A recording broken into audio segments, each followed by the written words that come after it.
देश के अंदर पाकिस्तानी जासूसों की फौज भरी पड़ी है तो वहीं दूसरी तरफ रोहिंग्या भी सिरदर्द बने हुए हैं। उन्नाव में पिछले 8 साल से परिवार के साथ रहने वाले रोहिंग्या ड्राइवर को कानपुर पुलिस ने गिरफ्तार कर लिया है। गिरफ्त में आए रोहिंग्या के पास से आधार कार्ड और ड्राइविंग लाइसेंस भी बरामद हुआ है। उत्तर प्रदेश में अवैध बांग्लादेशियों और रोहिंग्याओं पर लगातार एक्शन जारी है। योगी सरकार के आदेश के बाद अवैध तरीके से घुसपैठ कर घर बसाने वालों पर कार्रवाई हो रही है। इन सबके बीच कानपुर में कई सालों से रहने वाले रोहिंग्याओं पर पुलिस ने हंटर चलाया है। कानपुर पुलिस ने चेकिंग के दौरान ऑटो चला रहे म्यांमार के रोहिंग्या साहिल को धर दबोचा है। दरअसल कानपुर पुलिस ने चेकिंग अभियान चलाया था। इस दौरान ऑटो ड्राइवर साहिल को रोककर पूछताछ की तो उसकी भाषा से पुलिस को उस पर शक हुआ। दिनांक 20 मई 2025 को शाम को चौकी इंचार्ज सतैया घाट अपने सहयोगी सब इंस्पेक्टर के साथ थाना क्षेत्र कोतवाली के बोरे चौराहे पर यातायात चेकिंग कर रहे थे। उसी समय एक ऑटो आता है, ऑटो चालक, जिसकी भाषा थोड़ी सी अलग दिखती है और बुलाकर 1 घंटा से पूछताछ करने पता चलता है कि यह रहने वाला म्यांमार का है, जो पिछले कई सालों से यहाँ उन्नाव के शुक्लागंज में रहता है। इसका नाम मोहम्मद साहिल, पिता का नाम मोहम्मद याहिया है। इसके बारे में गहनता से पूछताछ करने पर ये पता चला कि अपने परिवार के साथ 7-8 साल पहले ये भारत आया था। म्यांमार से आया बांग्लादेश, 3-4 साल बांग्लादेश रहने के बाद ये भारत आया।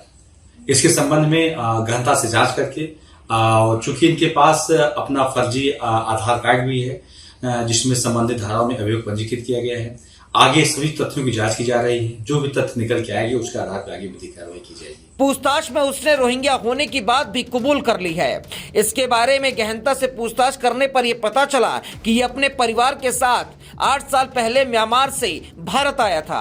आरोपी साहिल अपने पूरे परिवार के साथ पहले बांग्लादेश आया, फिर वह असम के रास्ते भारत में दाखिल हुआ। असम में दाखिल होने के बाद साहिल ट्रेन के सहारे कानपुर पहुंचा और यहीं पर उसने अपना घर बसा लिया। 8 साल से शुक्लागंज के गंगा घाट थाने के मनोहर नगर में ठिकाना बनाकर रह रहे साहिल और उसके परिवार से जब पुलिस ने पूछताछ की तो ऐसे ऐसे राज खुले जिसने पुलिस को भी परेशानी में डाल दिया। दरअसल साहिल के पास से फर्जी आधार कार्ड मिला तो वहीं साहिल ने ड्राइविंग लाइसेंस भी बनवा लिया था और इसके बहन और बहनोई के बारे में भी पुलिस को पता चला जो मनोहर नगर में रहते हैं।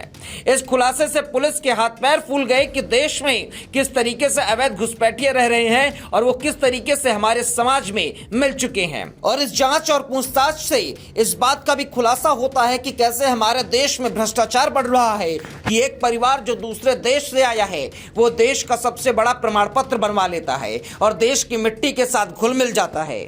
बहरहाल साहिल से आधार और ड्राइविंग लाइसेंस मिलने के बाद पुलिस ने संबंधित धाराओं में मामला दर्ज कर लिया है और आगे की तथ्यों पर जांच भी शुरू हो गई है। साथ ही पुलिस ने यह दावा किया है कि अभी इन्हीं गिरफ्तार लोगों से और लोगों की जानकारी निकल सकती है। ये एक चेन है और इसके आधार पर जो भी तथ्य निकल कर सामने आएंगे उसके आधार पर आगे की विधिक कार्रवाई की जाएगी।